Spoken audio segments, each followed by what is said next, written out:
السلام عليكم ورحمة الله وبركاته. معاكم المفسرة أسماء أحمد من قناة ولنا في الأحلام حياة. ازيكم عاملين ايه؟ يا رب تكونوا بخير. أسفة سامحوني النهاردة لو صوتي متغير شوية، لأن أنا تعبانة وعندي شوية برد. يلا نبدأ ونقول بسم الله الرحمن الرحيم. هنتكلم النهاردة عن البحر في المنام. البحر في المنام بيدل على تحقيق أمنيات بعيدة، بس بشرط يكون البحر هادي ويكون لون المية لونها الطبيعي. وسواء كنت موجودة في قلب المية أو واقفين على الشط أو بنعوم في قلب البحر، فهو أيضا بيدل على تحقيق أمنية بعيدة.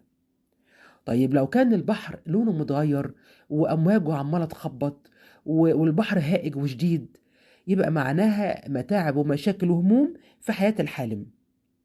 طيب نتكلم عن نقطة تانية، وهي التبول داخل البحر. يعني أسفة حد حلم إنه بيعمل حمام جوه البحر. هنا معناها إن الحالم بيعمل تصرفات خاطئة، ولازم يراجع نفسه ويحسن من تصرفاته.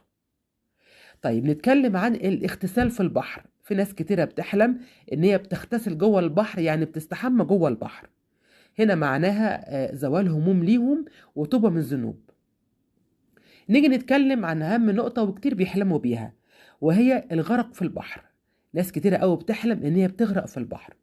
هنا معناها أو بيدل على الفتن والذنوب والمشاكل اللي هيقع فيها الحالم. وآخر حاجة معانا، لو حلمنا إن احنا بنشرب من مية البحر، معناها هموم ومشاكل هنمر بيها. ليه؟ لأن مية البحر لا تصلح للشرب. كده الفيديو بتاعنا خلص. ما تنسوش الاشتراك في القناة وتفعلوا الجرس ولايك وشير عشان يوصل لكم كل جديد. أشوفكم على خير إن شاء الله، وإلى اللقاء.